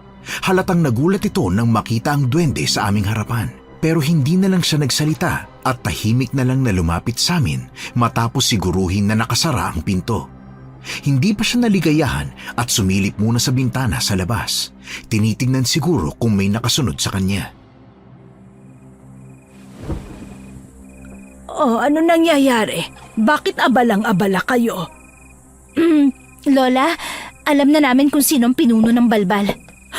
Papanong? Balak ba nilang atakihin si Silo? Nadinig ko, Lola. Si Jason ang kanilang pinunong sinusunod. Ay, Diyos ko! Hindi rin kami makapaniwala, pero yun ang katotohanan, Lola. Kung ganon, anong inyong plano? Susundan namin si Jason para makarating kami sa kuta nila. Para na rin maubos namin ang isahan ng mga halimaw. Ang mutya ng bawang ay lubos na makakatulong sa iyo. Sana'y gamitin mo ito ng mahusay. Huwag kang mag-alala, Rosario. Ako ay sasama sa kanila upang gumabay sa apo mo. Maraming salamat kung ganon. Ngunit hindi nyo dapat minamaliit ang aswang na balbal. Kailangan nyo ng karagdagang proteksyon. Ako ay sasama para ron. Hindi ko hahayaan na may mangyari sa inyong mga apo. Pinagpatuloy namin ang pagpaplano bago namin napagpasyahan na lumabas na ng bahay. Naglaho na sa hangin si Sigla, kaya naman kami na lang ni Esnir ang bumalik sa lamay. Agad kaming kumilos ng mabilis nang mapansin ang mga pamilyar na muka na kausap ni Jason kani-kanina lang. May bitbit na itong katawan ng saging kung kaya't binilisan namin ang paghakbang para makalapit. Napahinto ang mga halimaw nang kami ay pumagitna sa lugar na nais nilang patunguhan. Ilang sandali pa, naghiwalay ang dalawa at dahan-dahang gumitna sa lalaking nakangisi habang nakatitig sa akin. Pansin ko rin ang ilang mga lalaki sa likuran, mga nagmamatyag na sa tingin ko ay kanila ring mga kakampi. Anong kailangan mo, Melay? Akala ko ba masama ang pakiramdam mo? Kung ano man ang plano mo, Jason, tigilan mo na yan. Ha? Hindi kita maintindihan, Melay. Alam namin ang plano mong kunin ng bangkay ni Mang Silyo ngayon. Kaya kayo may dalang puno ng saging ay para itago ang katotohanan na yon, hindi ba? Anong klaseng kalokohan ba yung sinasabi mo? Nababaliw ka na ba? Kung ganon, ba't may dala kayong puno ng saging? Kailangan kasi nila Aling Lucia para sa boodle fight. Huwag mo na kaming bilugin, Jason. Umaalingasaw na ang amoy niyo sa buong lugar na to. Sigurado ka ba na gusto mo kong kalabanin? Ako ang dapat na magtanong sa'yo niyan. Sigurado ka bang gusto mong kalimutan lahat para sa pagiging halimaw? Napakataas naman ang tingin ninyo sa buhay na kasama kayo. Ay, ganyan kababa ang tingin mo sa pagkakaibigan natin? Nakakababa! Hindi ko nais magyabang, pero hindi hamak na mas nais ko ang katawan ng bangkay. Hindi ko gustong kalabanin ka. Kung ganun, hayaan nyo na kami sa aming misyon. Pero hindi ko rin yun gagawin, Jason. Hindi ko nais na kalabanin ka pero hindi ko rin kayang magbulag-bulagan sa mga mali mong pasya.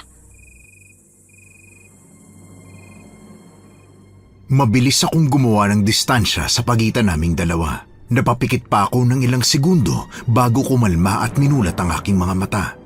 Alam kong sa oras na ito ay hindi na maibabalik ang pagkakaibigan at samahan na meron kaming dalawa, pero mas mahalaga ang aking ilalaban kaysa sa huwad na pagkakaibigan. Kita sa gilid ng aking mga mata ang mabilis na pagkilos ni Esnir. Sumugod na rin kasi ang dalawang halimaw sa kanya.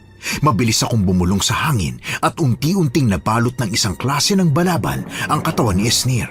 Nagtataka ang itsura nito pero nang makita ang mga mata ko ay agad niyang naintindihan ang bagay na yon. Madiin kong ipinikit ang aking mga mata. Ramdam ko ang paggalaw ng kapangyarihan sa aking katawan. Ang pagdaloy nito ay nagbibigay buhay sa aking ugat. Sadyang nakakahanga ang mutya sa iyong katawan. Ang mutya ang papatay sa'yo. Sa tingin mo ba talaga ay kaya mo akong patayin? Babae ka lang, Melay. Hindi ko inaasahan na mababa pala ang tingin mo sa mga kababaihan. Totoo lang ang aking sinasabi. Payong kaibigan lang naman.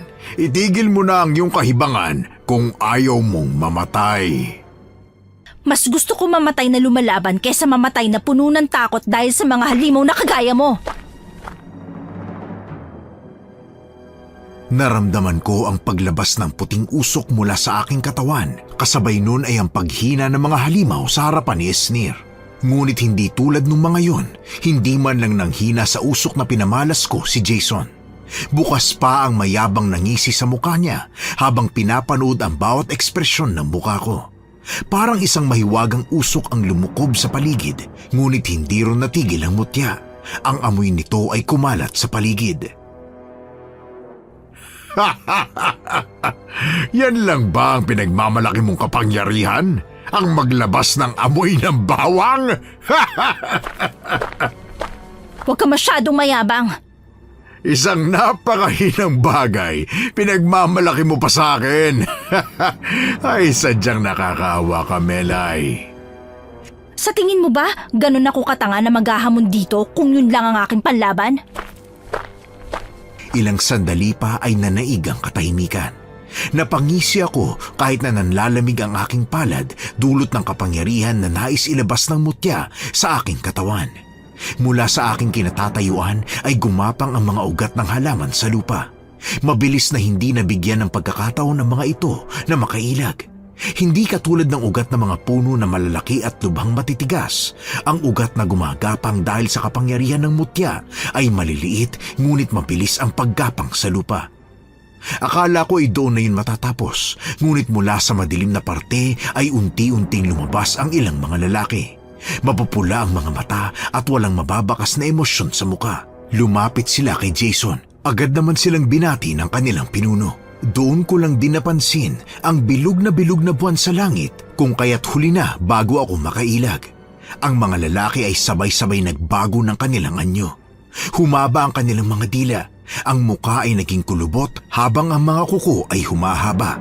Si Jason ay nakita ko pang umatras. Binibigyan ng pagkakataon ang kanyang mga alagad na ipakita ang kanilang tapang. Ay! Hayop ka! Pakawalan mo ako! Esnir! Walang yaka, Jason! Ihinto mo na to! Kaibigan mo si Esnir! Wala akong kaibigang mahina, Melay. Isang malaking kasiraan para sa akin ang bagay na yan. Aray! Akala ko ba hindi kayo kumakain ng buhay? Pero hindi naman sinabi na hindi kami pwedeng pumatay, hindi ba? 3 mga balbal ang sumugod sa akin. Kasabay nito ay ang pagdaplis na mahahaba nilang kuko sa aking braso. Nag-iwan ito ng dugo na lumalanda sa sugat na mayroon ako. Pinilit kong hindi gumawa ng daing at kahit na anumang ingay. Gamit ang hawak na punyal ay mabilis kong sinugatan ng isang halimaw na aking nahagip. Saka ako gumawa ng distansya sa 3 iba pang halimaw. Hingal man at duguan pero hindi ako nagpatinag. Mabilis ang naging pagkilos ko para muling umatake ng malapitan. Sunod-sunod kong itinarak ang hawak na punyal sa 3 lapastangan na sumugat sa akin at kasabay nito ang mabilisan nilang pagbagsak. Sa kabilang banda ay naaninag ko si Esnir na abala sa paggamit ng espada. Bawat baon at paghugot ng espada ay may tumatalsik na dugo mula sa mga halimaw. Mabilis na wala ang sakit na nagawa ng halimaw sa kanya, kaya siya naman ang umatake at sumugod sa mga ito. Samantala, sa aking harapan ay muling nagpakita ang duwende. Maraming bagay ang magagawa ang mutya. Kahit napatayin ka nila ay hindi ka nila makakain. Ha? Laso ng dugo mo para sa mga nilalang ng dilim, kung kaya't mas mabuting gamitin ang mga dumanak na dugo sa'yo para sila ay pahinain. Lason? Sa anong paraan? Ang iyong dugo dahil sa mutya ng bawang ay lubos na makakalapnos sa kanila. Ipahid mo ang dugo sa punyal at ako nang bahala sa susunod na hakbang. Hoy, Melay! Nahihibang ka na ba dahil sa takot? Sino yung kinakausap mo, ha? Kung sino man ang aking kinakausap, wala ka ng pakialam. Ay, natutuwa ako sa tapang na mayroon ka. Pero hindi sapat ang tapang para matalo ako. Dapat ay marunong ka rin tumingin sa realidad. Malinaw ang aking mata sa realidad, Jason. Alam na alam ko ang katotohanan at nakikita ko to ng buo. Oo, talaga? Parang hindi na ako natutuwa sa mga pantasya mo. Hindi yun pantasya, Jason. Dahil katotohanan yun. Hawak-hawak ang punyal ay pinaglandas ko yun sa may sugat kong braso gawa ng mga balbal. Habang ginagawa ang bagay na yun, ay kita ko ang bahagyang pagningning ng ginto sa hawak kong punyal. Ang duwende ay tahimik lang na nagmamasid, ngunit ang mabilisan niyang pagkumpas ng kamay ang nagpagalaw ng tuluyan sa hawak kong punyal. Nabalot ang punyal ng ginto, lumutang ito kasabay ng mabilis at halos hangin na sa pag-atake. Sa ilang segundong paggalaw nito ay bumagsak ang ilang mga balbal na malapit sa aming pwesto. Umuusok ang mga katawan na parang nagamitan talaga ng bawang. Ay! Bax! Paano mo nagawa ang bagay na iyon? Ang mutya ang tutulong sa atin, bakla. Hindi tayo pababayaan ni Sigla. Ha? Nagpakita siya? Nasaan na? Nais kanyang batiin dahil sa galing mong humawak ng espada. Kung hindi lamang life and death situation ko ay hindi ako gikilos, no? My hands are not built for this kind of things. Mas lalong bumigat ang hangin nung mga oras na yon. Amoy na ang bawang na nilalabas ng aking katawan kasabay ng pag-ihip ng mahina pero maalinsang ang hangin. Nagliliwanag pa rin ang aking punyal. Senyalis na nasa ilalim pa rin ito ng kapangyarihan ni Sigla. Ang mga balbal sa paligid ay sandaling huminto. Tila nag-iisip ng susunod na posibleng pag-atake. Hindi ko na alam kung kaya ko pa to, bakla. Huwag ka masyadong panghinaan ng loob. Kailangan nating bumalik sa bahay ng sabay. Pero masyado na masakit ang mga sugat ko sa braso.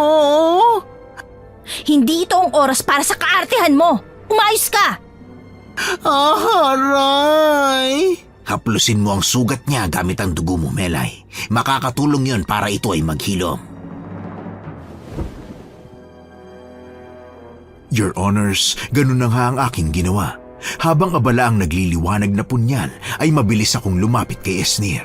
Marahan kong sinugatan ang aking sarili gamit ang makalawang niyang espada bago ito tuluyang idinikit sa mga galos na nakuha niya sa pag-atake kanina.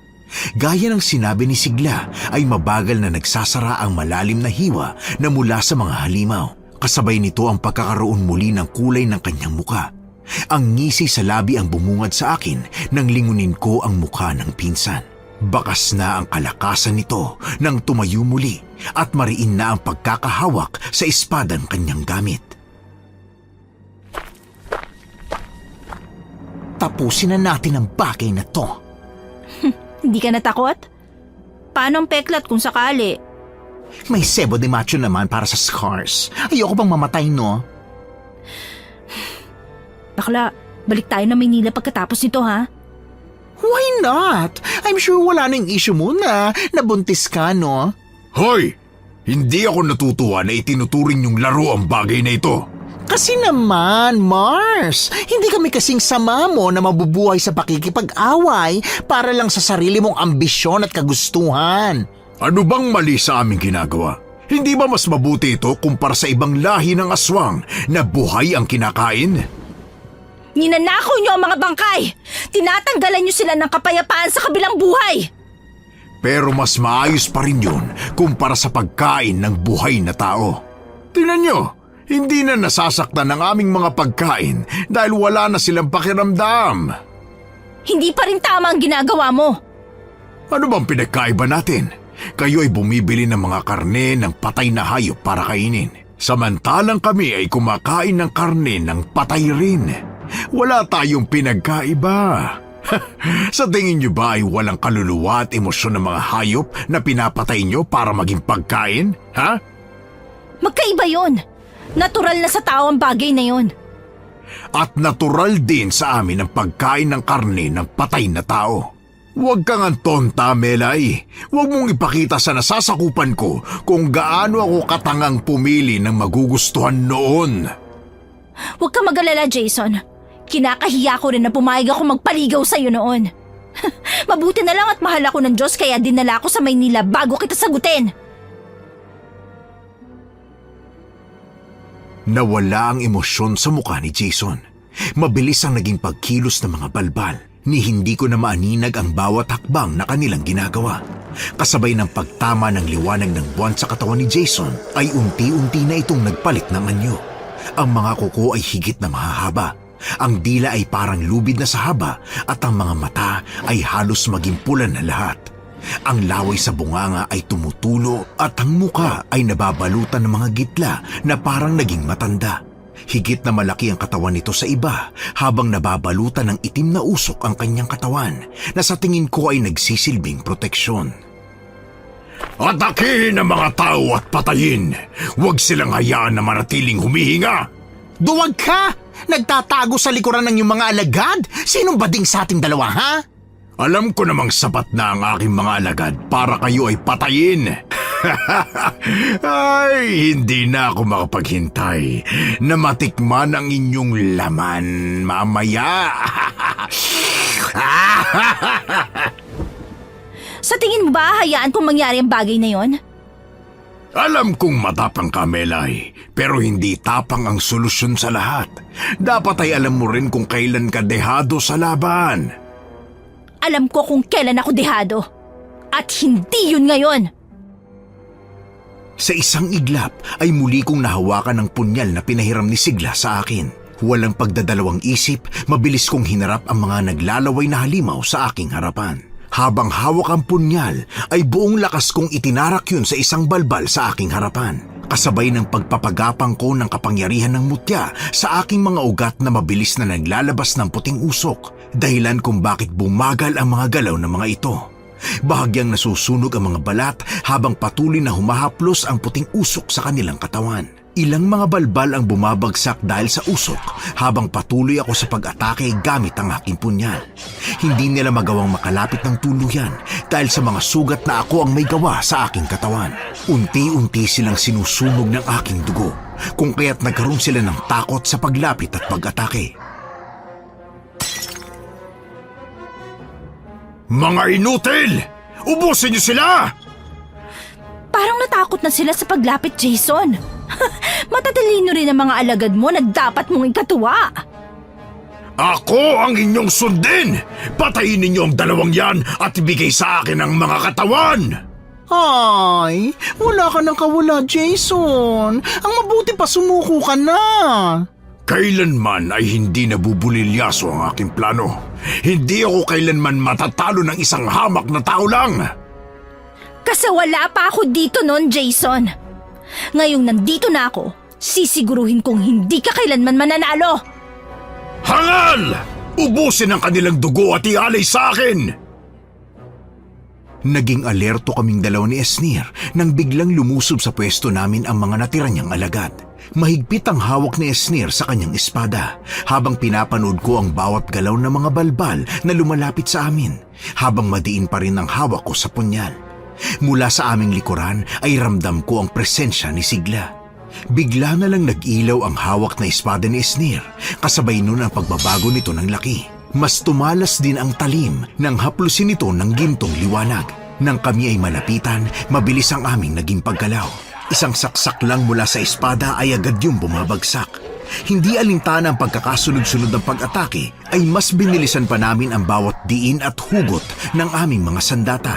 Kaya wala pang ilang segundo ay wala na ang mga nakatayo. Lahat ay bagsak na at duguan habang nag-aalab naman ang mga mata ng pinunong nakatingin sa amin. Isang kahangalan! Sumuko ka na kasi. Wala ka nang kakampi, oh. Kailanman ay hindi ako natalo ng kahit sino. Wala ka ng kakampi, Jason. Hindi ko kailangan ng mahinang alagad na yan para matupad ang aking layunin. Huwag mo kong bilugin at utuin, Melay! Gusto mo ba talagang tapusin to sa ganitong paraan? Bakit hindi mo kaya? Kasi mahina ka. Natalo ko na ang mga alagad mo. Ngayon, sino sa ating dalawang kailangan ng awa? Kailanman ay hindi ako magmamakaawa sa mahihinang mortal na kagaya nyo. Mag-isa ka na lang pero nagawa mo pa ring magyabang. Anong klaseng katangahan ng bagay na yan? Sa tingin nyo ba talaga ay papayag akong hindi matupad ang gusto ko? Halos manlaki ang mga mata ko nang bigla nitong pahabain ang mga kuko at tila nito. Nang lingunin ko kung saan patungo yun, ay kulang na lang ay takbuhin ko ang kanyang posisyon, ngunit huli na, naging mabilis ang kanyang ginawa. Napagtagumpayan ni Jason na kunin ang bangkay. Halos manlambot ang tuhod ko sa panghihina nang simulan niyang sunggaban ang leeg nito. Walang pakialam sa magiging itsura ng bangkay. Para siyang isang mabangis na hayop na gutom na gutom. Ang tanging mahalaga sa halimaw ay makain ng kawawang katawan. Wala na itong dugo, ngunit dinig ko sa aking kinatatayuan ang pagbali ng mga buto ng matanda habang sarap na sarap sa paglamon ng laman ang halimaw. Wala ka talagang awa!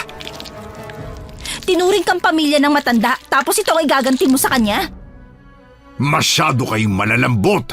Anong magagawa ng pamilya kung patay na siya? Mas mabuting pakinabangan na lamang, hindi ba? Demonyo ka! Hindi ko akalaing darating ang araw na isusumpa kong naging kaibigan kita. Wala kang awa, Jason!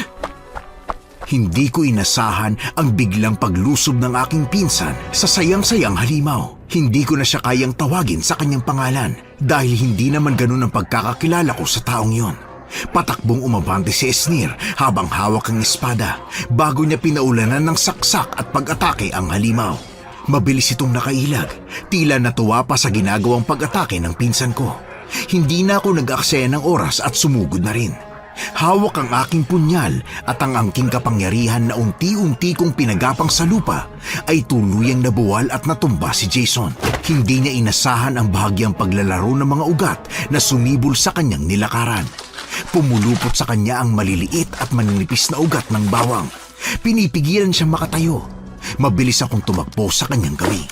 Walang awa akong umibabaw sa halimaw. Amoy na amoy ang mabahong askad ng kanyang katawan, ngunit hindi ko na yun pinansin. Isang saksak gamit ang punyal ang aking pinakawalan. Pinatamaan ko ang kanyang dibdib na tuluyang nagpabagsak sa halimaw. Ngunit iba yata ang naging plano ni Esnir. Lumapit siya sa katawan ng halimaw at gamit ang kanyang espada ay sunod-sunod ang pinakawalan niyang mga saksak sa katawan nito. Dahilan para rumagasa ang dugo ng halimaw sa mga tuyong dahon na nagkalat sa lupa.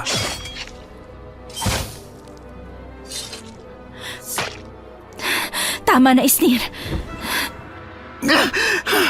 Hayop siya! Tapos na. Wala namang gugulo ulit sa baryo na to. Paano ng katawan ni Mang Silio? Mas mabuting pabayaan na natin na akalain nila na ang puno ng saging ang katawan niya. Pero Mas hindi kakayanin ng pamilya kung makikita ang kalunos-lunos na nangyari sa katawan, hindi ba? sakto ang pagsibol ng liwanag ng araw nang makalabas kami sa mapunong bahagi ng baryo. Mula sa aming kinatatayuan ay dinig ang iyak at hagulhol mula sa bahay nila Mang Silio, kaya nagkatinginan kami ni Esnir bago kami lumapit doon. Halos manlambot ang mga paa ko sa pinaghalong pagod at kaba nang makita namin mula sa kabaong ang puno ng saging na nandoon. Nagkagulo ang buong bahay. Hinahanap ang katawan ng namatay. Ngunit hindi ko magawang buksan ang aking bibig. Naabutan ko ang seryoso mga mata ni Lola na sinenyasan kaming bumalik na sa bahay. Kaya naman tahimik na kaming sumunod sa kanya. Nasaan na ang katawan? Pinagtulungan po naming ilibing, Lola. Bakit hindi niyo ibinalik? Lola, mas mahihirapan silang tanggapin na nangyari kung makikita nila ang katawan ni Mang Silo. Hindi namin naprotektahan. Ngunit sa nangyari ngayon ay patuloy silang maghahanap. Makikita pa rin nila ang katawan kalaunan. Pero ano pong dapat gawin? Ibalik ang bangkay sa pamilya. Paano? Ako na ang bahala. Ituro niyo na lamang kung saan ninyo ibinaon ang katawan. Ilang araw ang lumipas, bumalik na ang katahimikan sa baryo. Isang araw matapos naming matalo ang mga halimaw, ay nahanap ng pamilya ang bangkay ng matanda. Dahil sa itsura nito, ay minabuti ng pamilya na ilibing na agad ang matanda, kung kaya tahimik na naming tinatahak ang libingan. Dinig na dinig ang iyakan ng mga kamag-anak na pinangungunahan ni Aling Lucia sa unahan. Hindi iniwan ni Lola Rosario ang matanda, kung kaya naman kaming dalawa ni Esnir ang magkasama naglalakad papunta sa simbahan para sa pagbebendisyon sa katawan. Grabe, no? Ay, mahal na mahal ni Aling Lucia ang asawa niya. Ang sarap siguro nun, no? Yung mamahalin ka pa rin kahit patay ka na. Gaga, syempre, ako, kung mag-aasawa ko tapos madeds ako, hindi ako papayag na mag-asawa ng ibang asawa ko. Mumultuhin ko sila. Pero puwera biro, ang swerte nila sa isa't isa. Oo nga. Bihira lang din yung ganong klase ng pagmamahal eh. Yung kalmado, pero alam mong totoo. Your Honors, tahimik naming pinanood ang unti-unting paglubog ng kabaong sa lupa. Kasama ng malakas na pag-iyak ng asawa ng namatay ay ang marahang pagbulong ng pagmamahal mula sa mga kaibigan nito. Pinipilit na buksan at linawin ang isip na may pag-asa pa. Ang kamatayan ng tao ay hindi wakas. Sa halip, yun ang pagkakataon ng bagong simula para sa mga naiwan at nasaktan.